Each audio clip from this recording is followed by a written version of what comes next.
listening to the Adventuring Party for the second week of March 2024. This week, there's a sea of spells before us, and our only way through is to Cull. The Adventuring Party, discussing tabletop and role gaming the Irish way.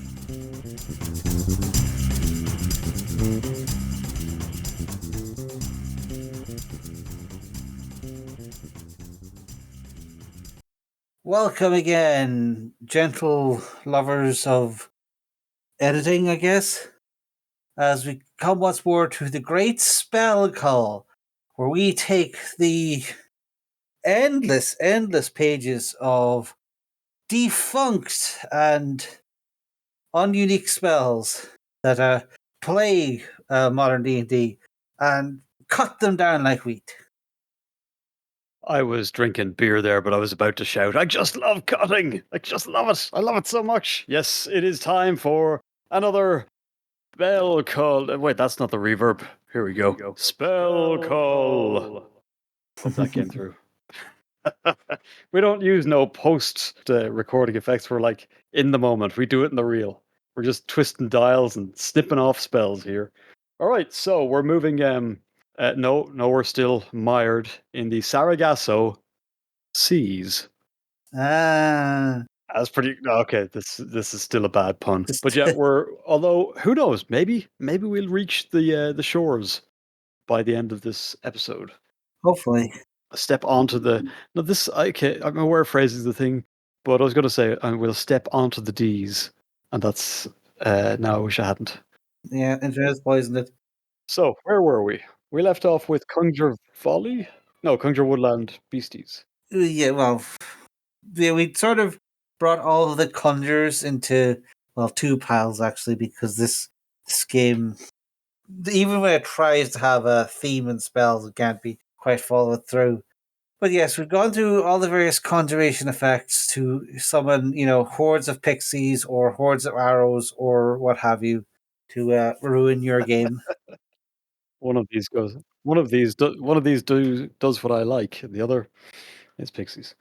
Yeah. So that brings us very neatly to we've fought our way past the conjures. Now we're contacting, and in this case, we are contacting other plane. 5th level spell. Yeah. So this is sort of like the wizard equivalent to Commune that we saw a few pages back, whereas that was mired in the whole, you're, send a message to God to get answers, and God mainly had a random chance of not knowing what you're talking about. For Contact Other Plane, the risk is in another direction, where it's basically you have to inflict a saving throw upon yourself, and if you succeed the save, you get your 5 yes or no questions without too much ambiguity, and there's even a nice friendly, if a yes no answer would not give the thing, the DM might instead give you a short phrase, so that's nice. But the risk is, if you fail the saving throw, you go insane. And until your next long rest, you are basically a drooling mess I think the entire of your abilities to do anything is just like walk. Someone has to pick you up and basically put you in a corner and wipe away the drool until you've had Or you have to invest like 1,000 gold pieces of diamond dust in the cleric to fix your oopsies. And you've got a minute to ask your questions, which means that either the GM gives you a break on that one, or just snap fires off answers that they'll then have to either justify, clarify, or redact, depending on how recklessly they did so. What do we think?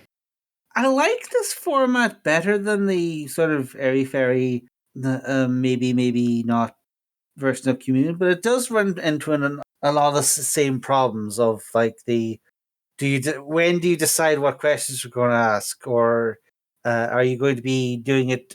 You cast the spell first, make a saving throw, then stop as you suddenly realize you have no idea what you actually want to ask, or is it one of those things where you spend 4 hours debating with the rest of the party which question you should ask, and then spend 1 minute asking them? That's it. That's the thing that happens, except it doesn't take 1 minute to ask them. It takes another hour. Why do you have this ready? Are you okay, unless you're stuck in, say, the Temple of not Elemental Evil, the other one, the Tomb of Horrors, where being able to ask someone some pretty pointed questions might be useful, then this is like, am I trying to get around the plot? Is it not clear what the plot is? Yeah, there's a sort of an issue with these entire types of questions where are you basically trying to get around the fact that the GM has not realized that you don't know the plot? Is this basically an out to basically work around a GM who has maybe got their plot lines and or a badly written module has confused them or any other reasons? In which case, the answers aren't going to be great. Okay, all great questions, but the only important one is keep or cut. And I know you were in a rush, so I don't want to give a super long meta answer.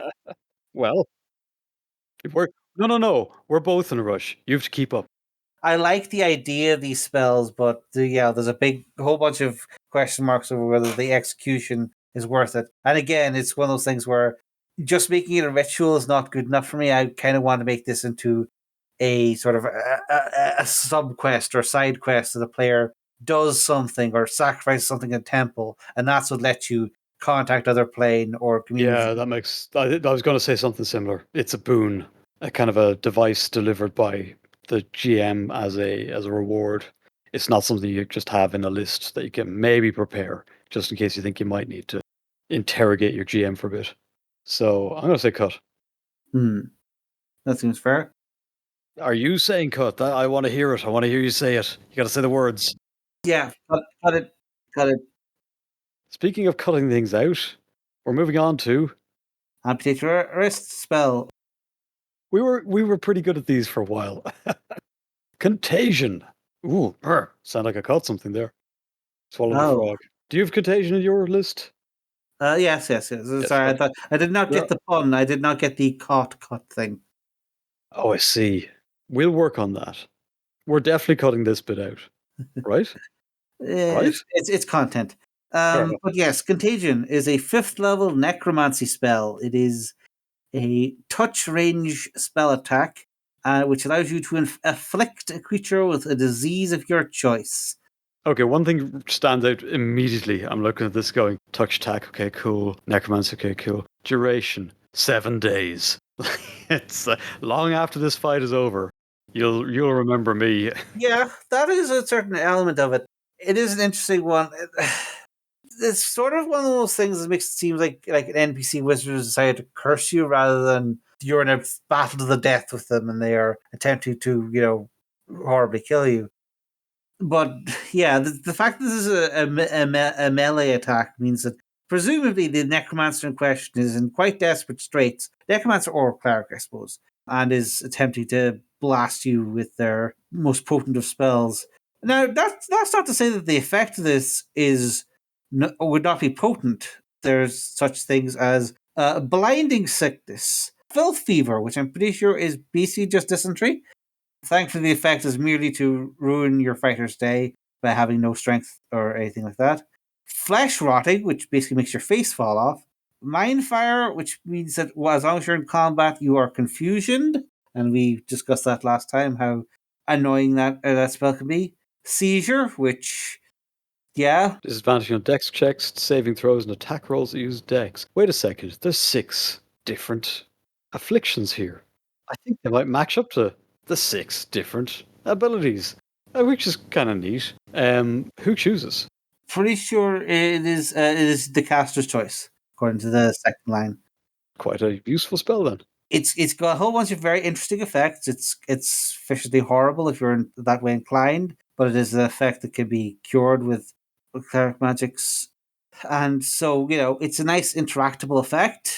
The 7-day duration only kicks in that the target fails 3 saving throws against. Now, the first attack with it, there's no saving throw. It's like if you hit with the spell, you're going to be at least 1 round suffering these effects. So it's quite potent in that respects. In a round to round by blow setup, that's kind of useful. But if you're going for I would like to just mess this person up for a week, you're trusting the dice to go your way quite well. And considering this is a Constitution saving throw, and it's very rare to say someone doesn't put at least a couple of points into their Constitution. Like 3 saving throws in a row, you're asking a person to fail all of them to have their full week in absolute agony. Yeah. It's kind of convoluted for what it is. 5th level spell. The duration is very kind of notional in the sense that who is this affecting that's important enough to cast it on that doesn't have access to someone who would just remove it with a kind of a clerical cure? Because removing disease is pretty simple, right? It's like there's not sort of lesser restoration for me take care of most of this. In which case, it's kind of quite expensive for what it is. It's a necromancy spell. Maybe summons something that hangs around a little longer, like a zombie. There is that. Okay, keep or cut. I'm gonna say cut. It falls into again that neat effect. Not sure about execution, and it is the real estate space that is trying to go into is already covered by stuff like inflict wounds, or one level above this is the harm spell, which does all kinds of funky stuff. It feels like something that should be kind of important in a longer narrative, but it is written as something that takes place inside of a combat. It is and possibly it started out as something a bit more woolly that has been beaten into the shape of a 5th ed spell. And I think the patient may have died on the table on this one. So I think cut out it goes. Okay, you're going to have some backup for this next one, which is Contingency, the bane of third ed's game balance. okay. So this one's another spell that's duration is measured in days. This time a 6th level evocation. And what does it purport to do? It lets you pick one of your 5th level or lower spells, cast it, but it doesn't go off until a certain set of preset conditions happens, and then it will go off. I would imagine examples include like feather fall if you are unconscious while falling, or if someone aims a fire spell at you, you activate protection from flames or whatever. Oh yeah, actually, good example is like if you fall into water, you cast water breathing on yourself. That's a pretty good example, I would say. If I am caught naked in a wardrobe, invisibility. I mean, I don't know why I'd be caught naked in a wardrobe. It's not my wardrobe. I should probably put that in as well. You know what? Let's move on. Yes, okay. So it allows you to prepare ahead of time. It allows you to do a little bit of Bill and Ted. But of course, you do have to, as opposed to the in vogue flashbacking that we get in RPGs at the moment, this expects you to plan ahead for realsies. What are the smart uses here?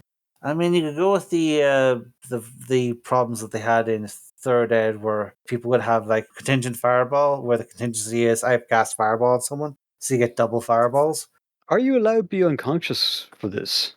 Like, what's monitoring to see if this happens? I suppose magic, I guess. Yeah, I guess magic and the foot long ivory statue yourself there, keeping your pocket for it to work. Ah, okay. You know what? By magic's logic, that's pretty solid. It goes, oh no, and casts a spell. I do kind of like it. I think it's kind of quirky and interesting. And I imagine you could set some interesting things up, like for example, becoming renowned as a great escapologist by, I don't know, getting yourself blindfolded and shackled and then thrown into a volcano. At which point it casts Misty Step on you and you appear. Well, maybe you're still shackled. I don't know. I'm spitballing here, but there's ways to play with this that you could, if you had this going on in the background, you can make wild claims and then prove them correct by a smart use of this spell and in conjunction with something else. It's definitely one of those spells for the genius wizard who wants to come up with really degenerate spell combos that get him out of any bind. A reward for the planner. So can you? Oh, contingency, of course, is a level higher than the level of spell you're allowed. But is there meta magic you can get around that? Could you contingency your contingency? At which point you're basically playing a deck builder. So you're gone full Yu-Gi-Oh. Keep or cut. I'll allow this one. I think so too. Yeah, yeah. It's. I think it's got some fun potential. It rewards the planner. It rewards the imaginative planner. Someone who's looking around corners. Yeah. So yeah, we're gonna keep. Right, that brings us straight on to Continual. Continual Flame. Yeah. which is a second level spell. It basically makes a torch that lasts until someone wastes a dispel magic on it. Which is third level. Yeah, I feel like there's good commercial uses for this. I mean that's how most of the spell rights in Eberron make their money. Is just It is, and artificers do get access to this. Yeah, it is. It's how you light up a city, one second level spell at a time. Okay, so there's not much here. A flame equivalent in brightness to a torch, springs forth from an object that you touch. The effect looks like a regular flame, but it creates no heat and doesn't use oxygen. A continual flame can be covered or hidden, but not smothered quick. No, what am I talking about? You don't light a city with this. You light hats with this. I would cast this on hoods and things. It'd be amazing. You walk around with sort of flame effect hoods forever. You'd put them at the entrance to dungeons. Just hang a coat rack at yeah. them. I mean, it is an investment of money each time. You are paying, several, like 100 times the cost of a torch to have this torch that never runs out. So it raises the question of: are you going to be, using 100 torches during your career or not? And are you going to keep the same hood the whole time, or are you going to swap it out when you get the cloak with the mantle ray or whatever? At which point, 50 GP is going to be nothing to you. You're going to be crushing up ruby dust to sprinkle on your Cheerios. I don't have anything bad to say about it. It's just a kind of a this is exactly what you expect a magical society to come up with, and they do. I don't want to sound like too what's the word when you've said you would do one thing and then say another? Hypocrisy. Because we were complaining about spells like I think it was like I was going to say flexible, but okay. Yeah. stuff like the ward spell that we saw earlier where it was just like this creates a dungeon and if you cast it each day for a year makes a whole bunch of magic traps and dungeon spell. Bars and wards or something. Actually, no, you're right. I don't like this. Not in the context where we're talking. I think this is one to cut because it's just the wallpaper. Why do you have a spell for the wallpaper? It's definitely one of those holdover spells where in previous edition of D&D, like they tried to say that you have to know how many people in the party has torches, you need to keep track of the encumbrance of your torches and all that kind of stuff. And Continual Flame was this neat way of getting around that by just investing ruby dust in a spell. And then they invented cantrips, so everyone just casts light, usually on the barbarian. It's just funnier. I still like it, but then again, I'm an Eberron fanboy and I want to keep all those spell rights in work.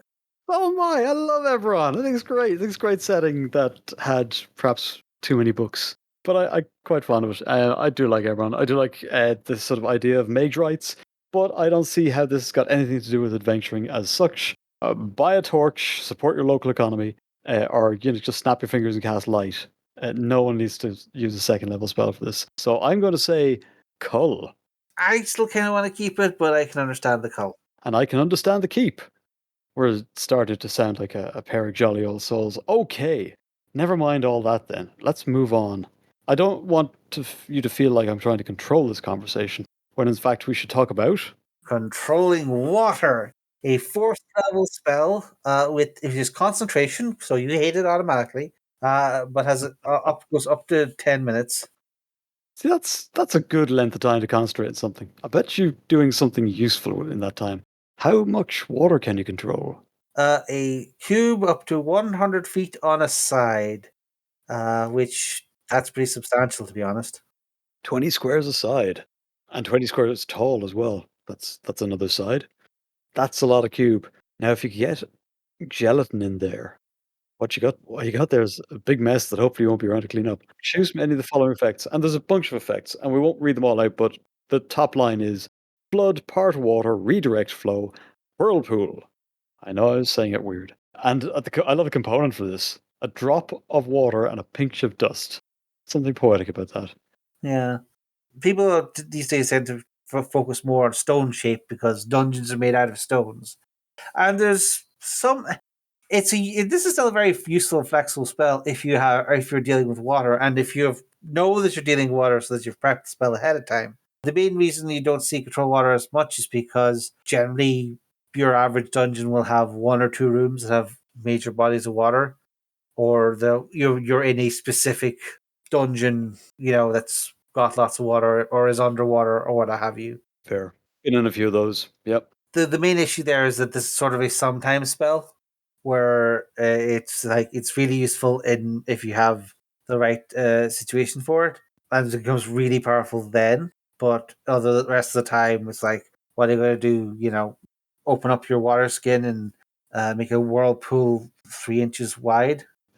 Yeah, I mean, there's a bunch of utility here, but it is, as you say, it would first add water. Fourth level, it's not. I mean, it's not a terribly highly leveled spell for what it is. Like, there's a part of me that says this is kind of terraforming slash agricultural spell, and therefore why are we talking about it? How do I adventure with this? But for those times when you do get to redirect the flow of water to carry your party in upturned barrels, or even right way up barrels, past a dangerous obstacle or away from the Kraken or something, it's kind of cool. But having it ready is duration 10 minutes for cast time, one action. It sort of puts you on a bit of a roller coaster ride, which is interesting. And wait a second, flood causes all the standing water in the area to rise by as much as 20 feet. Do you have to have enough water available? Okay, the water levitates. I don't know, but that's 20 feet. You can raise the entire party or anything else in the room that'll float.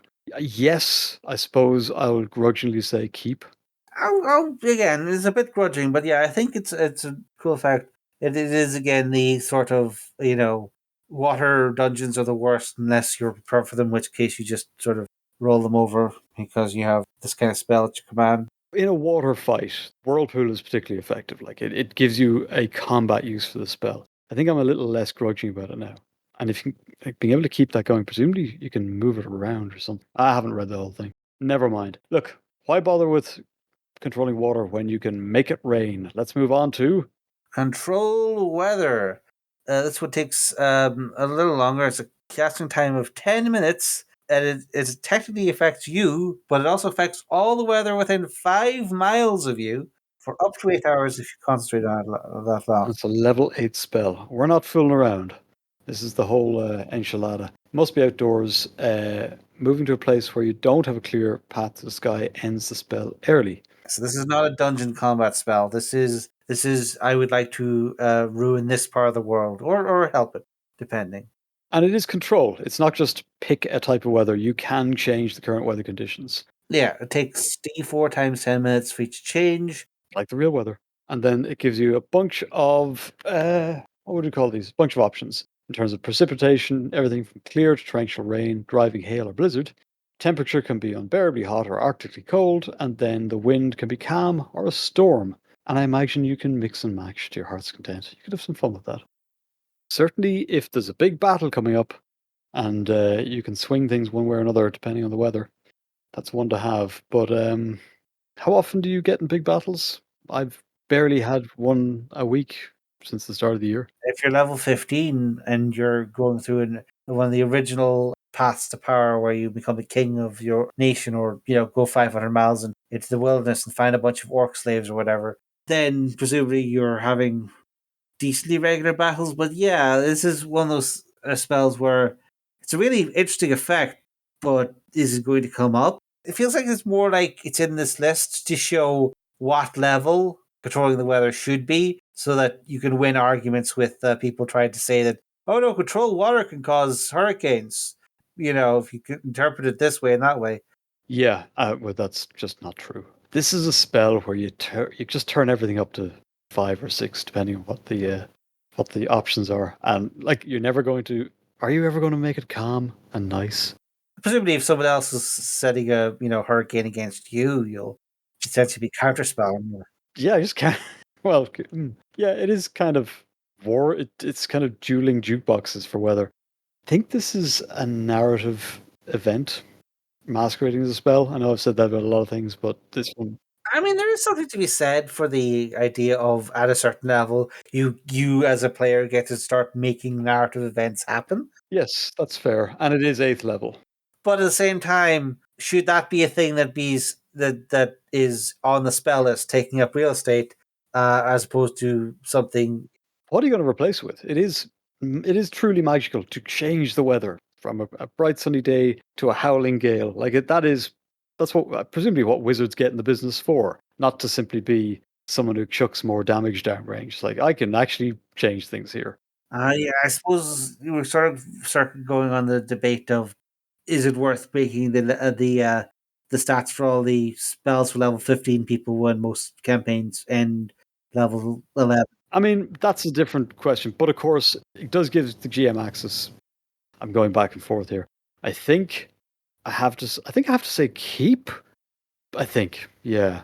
Keep because it fills a particular slot. It's a utility spell. It's just a very big utility. It's not kind of a rope trick or something. This is a utility spell that people a town over will notice. Yeah, I think I'll keep based on the understanding that it's not really for getting in scraps with. It's for doing something else. Why would we want the wind to blow? To kick up dust, to send their boats back out to shore, things like that. I'll say to keep as well, but it is sort of betraying my back and forth on the entire spellcasting system.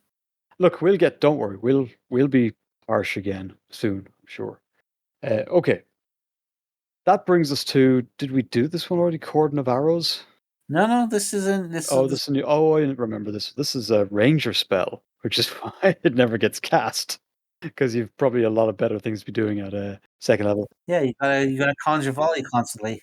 But it is an interesting spell, and it's essentially a trap, a magical trap, if you like.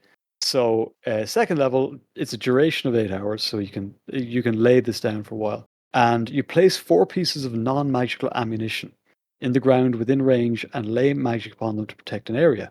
And until the spell ends, whenever a creature other than you comes within 30 feet of the ammunition or ends its turn there, 1 piece of ammunition flies up to strike it. There's a dex save or take 1d6 piercing damage, and it ends when there's no ammunition left. So you get a little bit of value for money for a second level spell. It's doing potentially 4d6. Oh, and you can set creatures that can pass safely.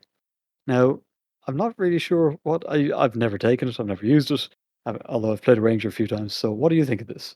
Okay, so this is something that came up last week as well. Is that because rangers are what we call half casters, and they only go up to fifth level spells. You're going to get cancelled for saying things like that, but okay. The thing is, okay, so they have a limited selection of spells, and those spells can't be as high level as main caster spells. Okay, I get that. Needs protection and all that. But because there are things like the bard's ability to pick spells from other people's spell list, they can't do a thing you might consider doing where you make a second level ranger spell better than a second level wizard spell, so to compensate so that it's still worth them at like level 7 when you get second level ranger spells or something. Oh, it's a bit sooner than. Is it? No, it's a bit sooner than that, I think. I could check, but I'm not. In the meantime, I'm just going to talk to our audience about this one. Fifth, okay. This is someone with a shotgun and some fishing line and a door they want to protect in the form of a spell. Fine, it's an interesting idea. I would probably want to see a little more damage, or that or that it effectively acts a bit like alarm by letting you know that it has happened. Yeah, that would be kind of useful because presumably, if you're like, it's either protecting your camp, in which case, yes, I guess it's going to come up in there's going to be more the creatures coming in to. Clues in the name, yeah. So because it doesn't say how far apart you have to set. I think the range says 5 feet. It does, doesn't it? Range area 5 feet. Oh, that's bloody useless. Because you can't effectively control the approaches to a camp in a 5 foot square. I mean, maybe if you're in some form of dungeon which has the 5 foot corridors, but Now, okay, it says 5 feet, but misleadingly, it's actually a 30-foot radius around each of the pieces of ammunition oh, that it protects. because okay, so the range is so that they're all inside the same square, but then Yeah, it's 30 feet around. Okay. yeah. Which is fine. I get that then serves a purpose. Don't spread your camp out too much. Okay, we got to move on though. So keep our cull. This version, I think Cull. I think I agree. it needs a damage boost, a flexibility boost, just a general rework. Or you get to you're a ranger. You get to nominate the sound of the animal that it makes when it hits something. Yeah. Like it shrieks like an eagle Mm-hmm. or bellows like a moose. Yeah, something like that. That'll put it up them. Okay, well we're done with that, and now, are you ready? I know I'm probably not ready. Do I need to make a reaction? Uh, yes, two. Counterspell. Oh boy, we've done an entire episode on this. Yes, we did. Series and episode. Well, that's probably about 6 months ago, but Oh, it's a couple of years ago maybe, and it was at my behest because I don't like the spell at all, and I'm gonna let you tell me why. if I remember correctly, it's because it's just saying no to having cool attack effects happen. Yeah, and there's lots of arguments back and forth on that one, but my distaste for it has not exactly dampened. Yeah, and generally, I think history has proven to be on your side because there's been a what the rewrite of a lot of monster abilities in later monster books, which sort of neutered the spell by making monster abilities not work like spells anymore, so they couldn't be counterspelled. I see. Interesting. Which was one of the things that sort of prompted that previous episode. As I said at the time, this is feeling a niche for player desire, but the effects of that player desire are maybe not as healthy to overall game. I've been in those.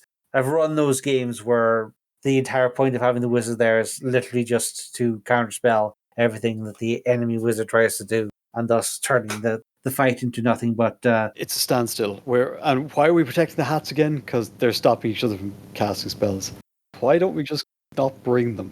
But I've just now hit upon a novel idea, which of course means it's unworkable. What if counterspelling, the act of counterspelling, is an action or a reaction you take in combat, but it isn't a spell. You have to nominate a spell on your list and use it as a counterspell. Savage, are you suggesting that perhaps 3.5 had the correct version of Counterspell on it? Is that what they did?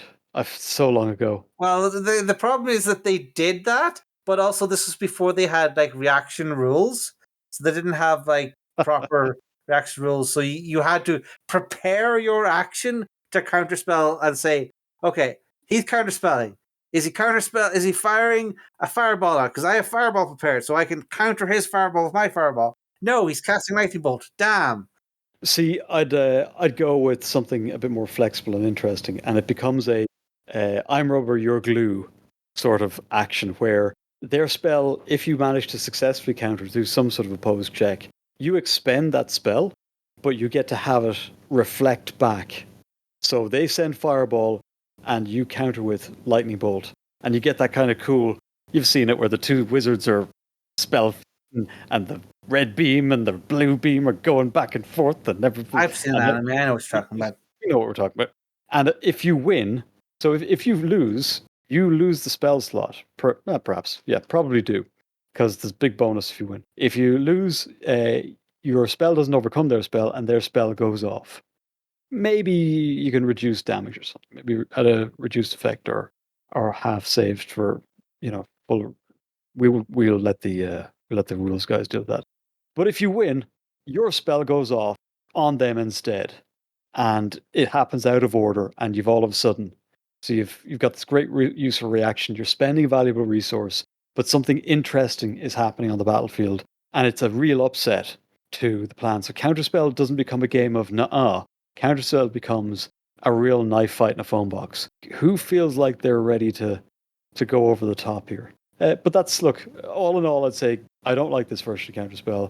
I appreciate it's part of the fantasy of being a wizard, but the overriding fantasy is that your spells go off and work, which is cool. I've got to say, despite the obvious mechanical desire behind it, I have come to the conclusion that yeah, probably it's better out than in on the spell list. But the ideal version is in fact some kind of mechanic like what you suggest, but that would require writing rules for your. Yeah, shouldn't I mean it could be quite silly, interesting ways of using it as well. Maybe you can add it as in much the same way that some spells have concentration. You could add we've run out of C's. You could add an indication that only certain spells can be used as counter spells. So it probably belongs in the evocation kind of. What is counterspell? It's a Abjuration, because it's Abjuration. protecting people. Well, then maybe it's that or something. We'll see. Look, if more things blow up, I'm happy. I think that's the more interesting to have. Tell you what, but look, destruction is all well and good, but sometimes we must turn our minds to creation and nourishment, as with our next spell, which is Create food and water, a third level concentration spell, creating 45 pounds of food in 30 gallons of water, which is, according to this, is enough to sustain 15 humanoids or 5 horses. it really is. It's a lot of food. I like that it's. You better not be picky though. It gets created on the ground or in containers within range. So you either better be ready with the buckets or you're eating flan off the turf. It's not good flan either. No, it's trail flan. 45 pounds of flan is a lot of flan. It's not a very dense dish. I don't know why I decided it was flan, but it doesn't say. So presumably, whatever like, just whatever. This is one of those things that has, because it has the bland but nourishing. Oh, it is. Oh, it is tofu. It's 45 pounds of tofu. Yeah.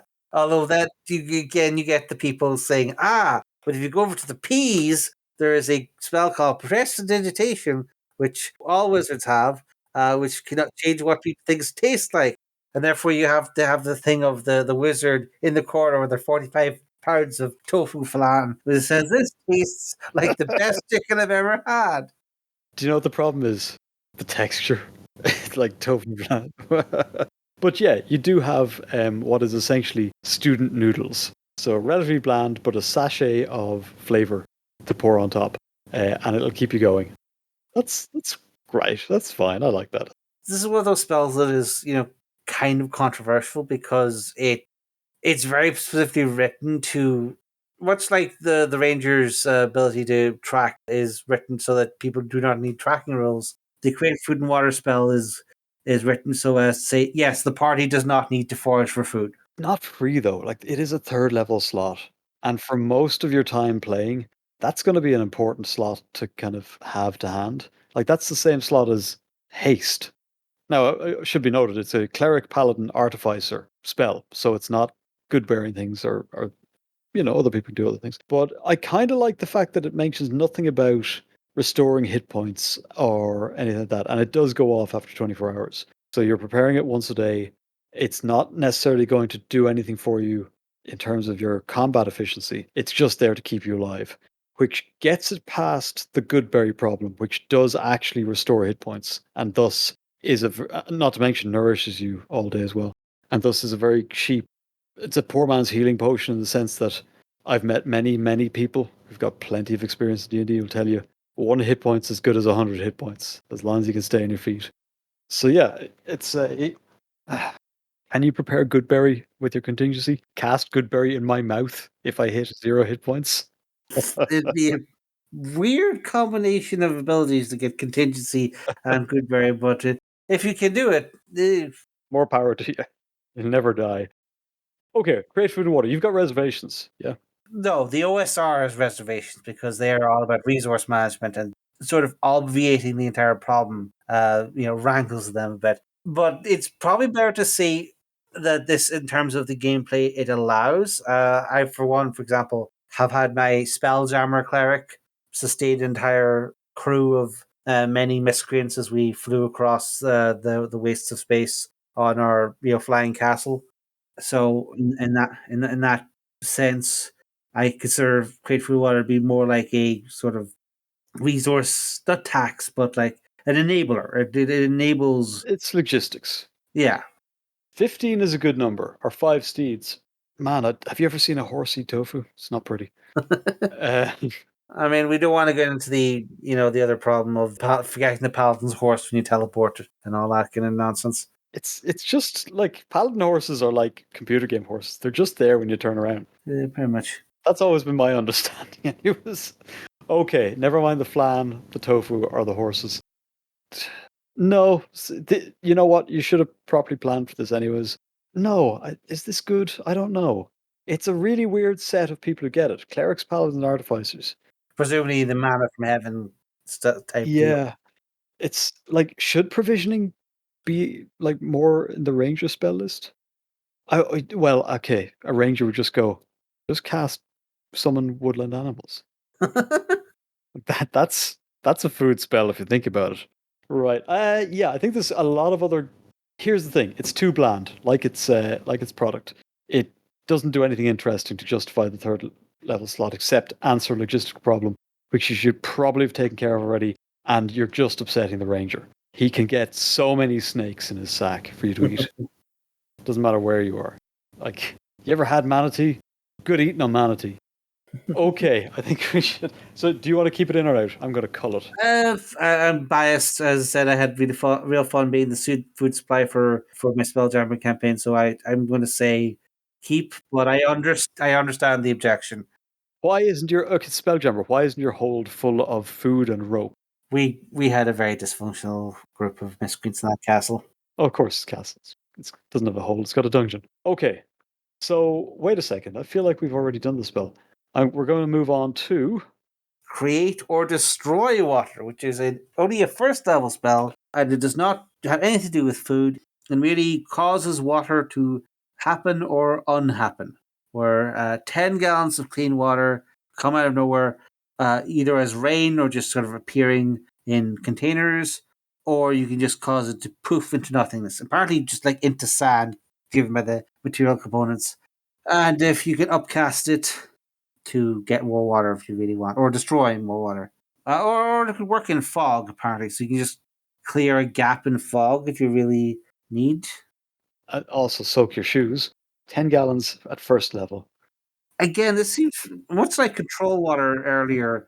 This seems like a situational spell that would come up if you have a particular idea, like you're in some kind of you're literally fighting the fog giants, and their whole thing is making it foggy so you can't see, and you counterspell their fog with your creator to destroy water.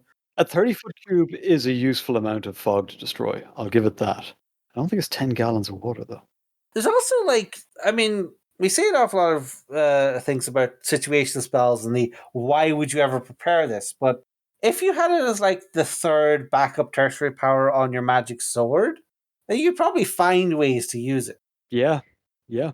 That said, we're not here to rate and review powers We're for. here to suggest useful ways to use these. No, we were here to answer just one question, and one question only. Did the same person who wrote this create food and water? Because it feels like the math on these matches up a little too neatly. I think someone got hold of the reins one day and went, this is pure magic, guys. This is what wizards should be doing. It's actually, who gets this one? Clerics and druids this time. Yeah, and and if you want to cast it at higher levels, so important. Every spell slot of second level higher, it's an additional 10 gallons, or the size of the fog clearing cube increases by 5 feet.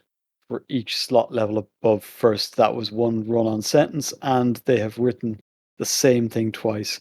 I think I want to get rid of this on editing alone. Do you want it? Can we get rid of it? No. This has always been very niche effect, and like I've just never like I understand unless you're like trying to kill a whole bunch of people holed up in a castle somewhere by destroying their well. I've never seen a really useful thing for destroying water unless you're doing vast amounts of it, like control water would. So, considering we gave control water a pass, I think you can say that create destroy water. So I can see one. I mean, there's certain creatures that destroy water might work quite well against. If it had a thing where like it caused like 3d6 damage to water elementals or something. Yeah, it is missing that. But I'm thinking like, okay, destroy up to 10 gallons of water in an open container. So if the enemy knight has a cut on his forehead, does he count as an open container? This is the stuff that Liam keeps warning us about that arseholes will come and Fruit. Okay, moving on then to something that is much less controversial, much more universally useful, and certainly a mainstay of particular kind of magic use, or maybe a little bit unfairly shunned by the rest of fraternity. I'm, of course, talking about. create undead by sacrificing black onyx stones and clay pots full of grave dirt for some reason. And you can only cast the spell at night. Oh, this is getting. This is instantly on track. I love this. You choose up to 3 corpses of medium or small humanoids and turn them into ghouls. Love it. Yeah, Rob Zombie is making the music video of this spell as we speak. And the duration is instantaneous, so these ghouls are yours forever. Or until you cast a spell again, I'm pretty sure is the provision. They're ghouls. They're great. Ghouls are excellent. Ghouls are pretty good. It's a 6th level spell. They'd want to be decent. They've challenge rating 1. They've armor class 12, hit points 22. What's their attack, actually? It's going to be something a bit nasty. Their bite does some stat damage or something, if I recall correctly. The claws paralyze is the big thing. That's it. Yeah, they got bite and claws. Yeah. Oh, these are kind of cool for stun locking. So you get enough ghouls going, and you get them just clawing away at the some of the frontline fighters that you're opposing. You just gotta get a couple of rounds of paralyzed, and that could swing a battle for the cost of challenge rating 1 creatures that you do not care about. And hey, even if someone get killed, oh look, 3 corpses of medium or small humanoids within range. That is one of the elements of the what we call the millenniumization of necromancers, is that because they're so efficient and recycle constantly, people have considered them an environmentalist. The environmentalist option is necromancy. Don't please ignore the endless ashy waste that they leave in their wake. Much like you ignore what it costs to make that Tesla. That's amazing. Okay, look, there's some other kind of cool aspects to this. When you cast a spell using the 7th level spell slot, animated research control over 4 ghouls. 8th level, you get to step it up to 5 ghouls, or you can trade up for 2 ghasts or 2 whites.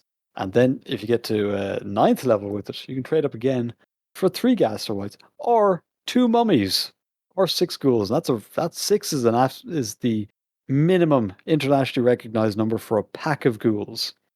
I mean, there's going to be the question, and forgive me for indulging my inner Owen for a minute, but if you're 11th level, how long are ghouls good at last against the average 11th level bad guy? You probably have them doing other things. Yeah, that's sort of the thing about these undead spells, is they're designed for villains, and the villain being able to make ghouls. Now, look, okay, hold on a second. Look, necromancy is a legitimate school.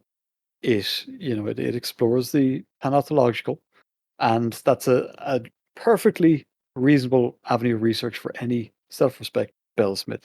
I don't see why you have to bring morality into this. Lots of things are dead and just kind of lying around. I mean, essentially, what is a necromancer except a utilitarian? The most good for the most people, the most of the time.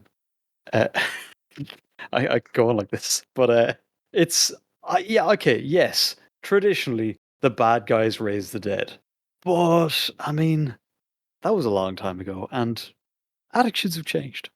Yeah, it is a whole things of like the thematics of necromancy versus the utility of having a summoning spell that is both permanent and useful in a lot of situations. And as for the use for 6 ghouls when you're 11th level, like it's kind of a blade of screening. It's probably a little better than mirror image because they can kind of be a bit more proactive. I mean, okay, it avoids a whole bunch of the issues that we had with the conjure spells earlier, with the whole, matching concentrations and picking out your undead and all that. But there's still an argument of like, is it a little bit undercosted compared to like? I think there's a animate dead spell that we said or we're talking about earlier that's more efficient in terms of skeletons to cash levels. Oh, skeletons and zombies. Well, I mean, ghouls are their own thing. This is the this is the sensible progression. This is fireball to fireball. Firebolt? Yes, firebolt to fireball. This is a step up. If you're like, this is the spell that allows you to keep playing your necromancer fantasy. The Diablo 2, everything I don't everything that dies off screen because my ghouls got to it first. It's the thing. Necromancy is kind of certainly in the modern media it developed into a kind of a pack master. It's just the woodland creatures you summoned were corpses, and morality aside or whatever, depending on the attitudes of the world you're running the game in, it's kind of cool. I like that. I think it's well written. I think it has you better keep paying the rent aspect to it because you lose control after 24 hours. And there's nothing to say that they won't eat you. That basically means you have to keep your 3 clay pots of dirt, there 3 clay pots of nasty smelling water, and your 3 black gemstones on you at all times, so that you can keep the spell. Well, hopefully, black onyx stones are a common grave good. And of course, you're going to be visiting those graves for, for grave dirt and brackish water, anyways. In fact, I think any water that a ghoul sits in for 10 minutes can officially be regarded as brackish. So it's like the whole thing kind of fuels itself. You're right. It is very ecologically sound and economical. I think I kind of like it. I might get around to playing some sort of crazy necromancer one day, and I'll be hoping to take advantage of stuff like this. So I'm all for keeping. It's a classic, and more bodies. Look, we could talk about the action economy, but more bodies. You? I think I said okay to an animate dead, so I'll leave Great Undead for now. So yes, keep. You're consistent. I like that. It balances us. You see? I probably voted against animated. I don't know. I was voting against everything back then. The A's, not so many of them got through. Okay. And so let's move on to the next one, which is, man, I mistook this for a spell type. So this is Creation, which is, first off, that's a lie, because this is an illusion spell. yeah, you're right. So this is spend a minute basically pulling shadow stuff, which is what they love going to whenever they want to make illusion spells. From the Shadowfell. Ooh, it's already very sinister. Okay, so what do you do with your shadow stuff? Finger quotes creating a non-living object of vegetable matter within range or mineral Okay. Why? to create an object. Presumably, want to turn all this. You want to spin all this flax into rope, or I don't know, stones into bricks.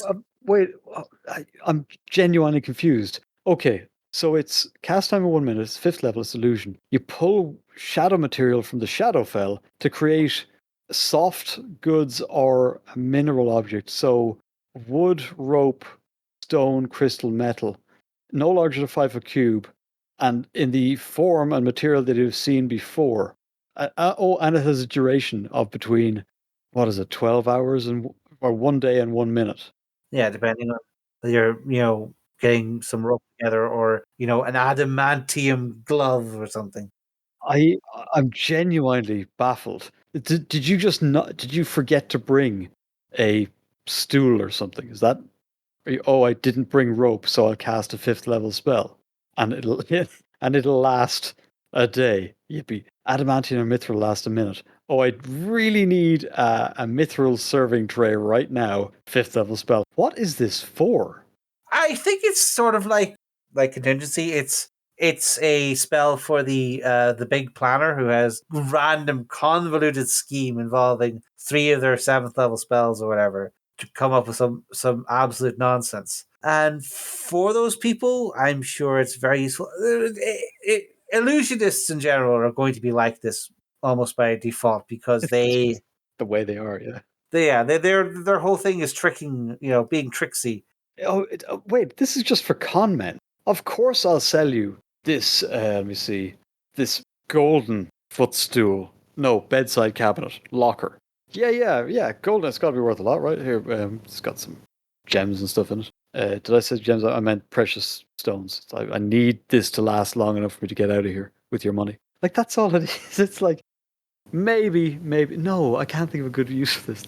Well, I can think of uses for this, but none that justify it being a 5th level spell that you took to make interior design objects. What?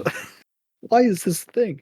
If they were permanent, I would go like, yeah, okay. I mean, eventually you just furnish your room with whatever you like. It's like having the IKEA catalog in your pocket. But the fact that they all just disappear after like a day, no matter what they are. Help me out here. The I mean, okay. Cull. It doesn't matter. They auto cull. I have biases against illusion spells at the best of times, so I wouldn't be inclined to say call anyway. It's a liar's magic. Yeah. Yeah, like there are certain players who really love this sort of con man spell.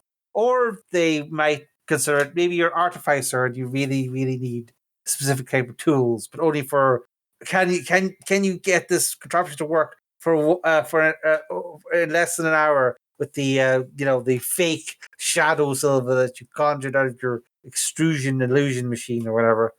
Yeah, goodbye that 5th level spell slot. But I suppose if it gets the job done, then okay. It's very expensive duct tape. Yeah. Right. But however, that said, we are within touching distance of the end of the sea spells.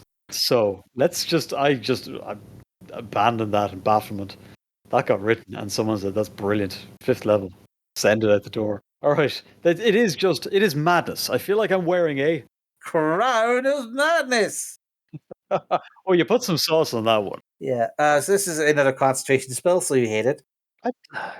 Yeah, okay, fine. Yes, that's clearly true. But yes, this is a wisdom saving throw to charm a person. And while they are charmed, the charmed person must use their action before moving in each turn to make a melee attack against a creature other than itself. So basically, you turn their minds to madness and they start smacking people that you don't like the look of. Interestingly, this is not a spell that has the usual whole person style upcast this to affect multiple creatures effect that I would have normally expected a spell like this to have. This is just you're affecting one person and they are going to smack a person. For a second level spell, this is pretty potent. Who casts this? Like, oh, bards, sorcerers, warlocks, and wizards, and yet 2nd level. I mean, if you can dupe some guy with a big swinging arm and a hefty sword, then you are up on the fight. How have I not heard of this before? I suppose I don't play any of those things. Right, okay, yes. If I think this is worth the punt. It's a 2nd level spell. Turning someone to your side, like they get they get a wisdom saving throw at the end of each of their turns. Yeah. So you not all important. What if you land the first saving throw or they don't land it?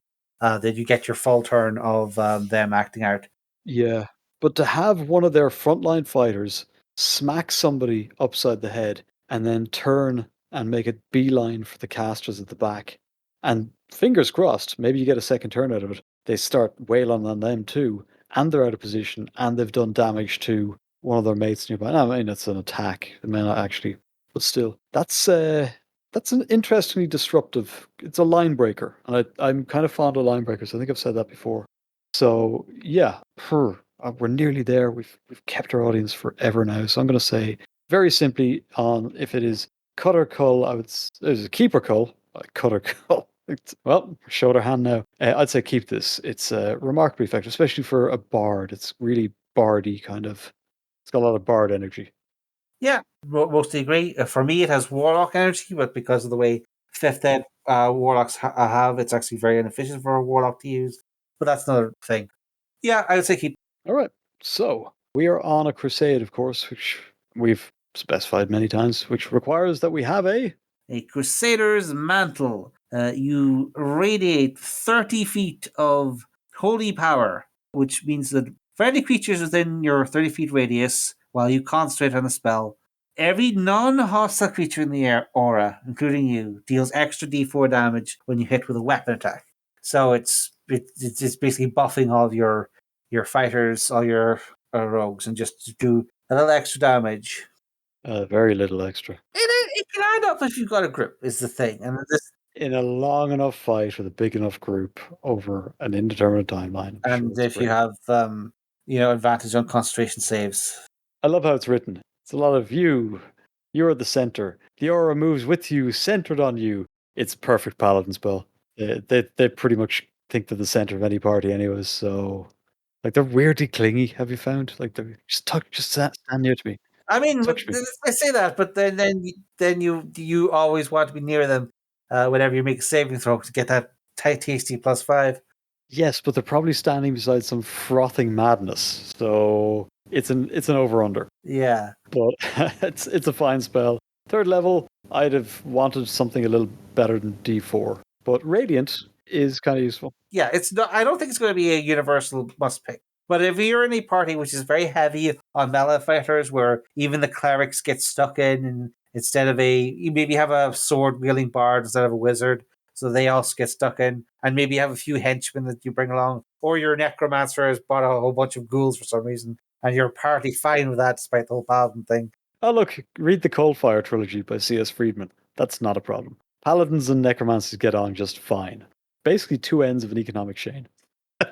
And on that thought, and I would hope that having finally come to the end of the C section, we'll be able to mend the hurt between us. We will be able to. Cure wounds.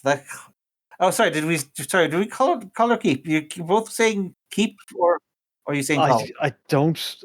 I think I'd cull it. Actually, I don't think it's good enough. It's very paladin-y, but it's not good enough. I can see the argument, but I would keep. I don't know. I don't know much about paladins, anyways. Yeah, that's the thing. And it's just like I feel if I knew more about paladins, I would.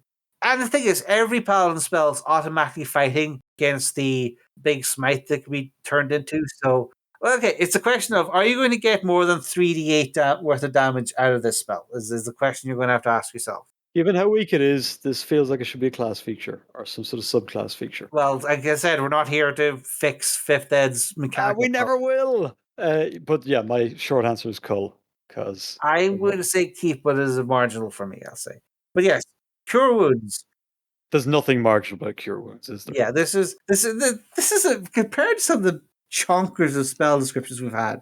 This is a very nice, tidy. It comes like not including the standardized text. This is including the what type spell it is. I think it's 11 lines of text on my PHP. Your explanation has already gone on longer than this spell. Yes, it's just like you touch a person and they get D8 plus your spellcasting ability modifier, which is almost definitely going to be wisdom unless you're one of those really weird sorcerers.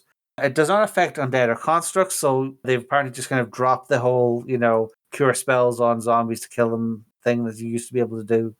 I believe there was an entire boss in Final Fantasy VII where you could have a grueling 20-minute fight, or you could cast a Phoenix down on him and he would just die because.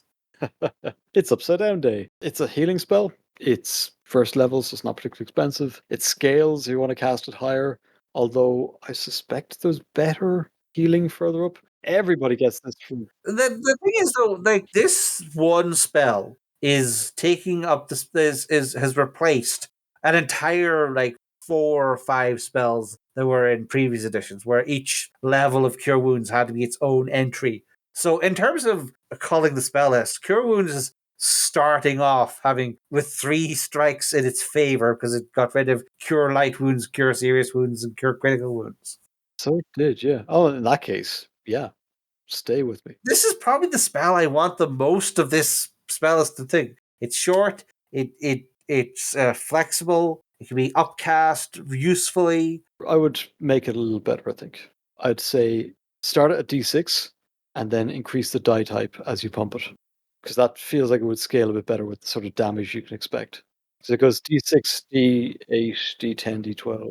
I mean, then you're getting into sort of game theory levels of is making healing too strong a problem? Are you causing? I believe it's called a first order optimal strategy of just standing there, chugging, with a cleric poking you constantly as you wail on a monster. I don't care about any of that. I think that just gives GMs excuses to hit you with bigger stuff. It's a race to the bottom or to a bigger healing potion. Okay, so I'm for keeping it. Yeah, I mean, what the hell would we replace it with? I am for also for keeping. I think this is probably the platonic ideal. This is what I want as all the spells to be like. Useful effect, very plain how it works. Very plain is big effect on the game with a small footprint in the rulebook. I want half of them to be like that, and I want the other half to be an essay. I mean, there's also that. I like it with so many different interesting things, not to mention good examples of how to use it. But look, that's all of the C spells that we can find in the Player's Handbook in the current edition, 5th Ed. That was, what, 3 episodes to get through them? That was a lot. Yeah, C apparently is one of the most stacked letters in It this. really is. Although I suspect, actually no. And we will see you later on Hold on, I got the reverb. Here's, get this right. On the spell cull. I always do a little organic reverb on top of the mechanical reverb. But that's just the repressed game host in me. So, what do we need to tell these fine people before we let them go? If you'd like to tell us of that time that Create or Destroy Water totally saved your campaign and made you feel ever so smart, or the time where a creation spell really had a permanent impact in your game, and it wasn't just because you'd left your toolbox back in the shed. If you'd like to explain these things to us, come visit our Discord. The link will be in the show notes, and we would love to have you to explain all kinds of gaming related nonsense, or maybe just chat about Warhammer for a bit. There's people here are like that as well. We got all sorts, like the spell list. But we wouldn't call a single one of them. So yeah, until next time, this has been the Spell Cull. I've been Savage Mick. I've been Warlord Scarr, and this party is over.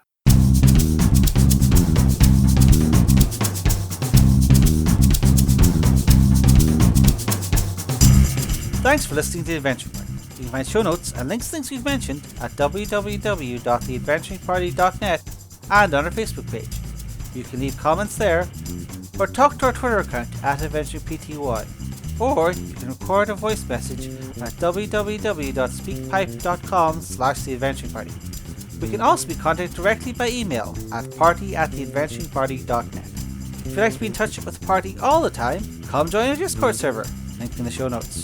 The Adventuring Party is released under a Creative Commons Attribution Non-Commercial Share Alike version 3 license. We don't have a good outro for this. I love cutting! Okay, that'll do. The editor can decide what to do with that.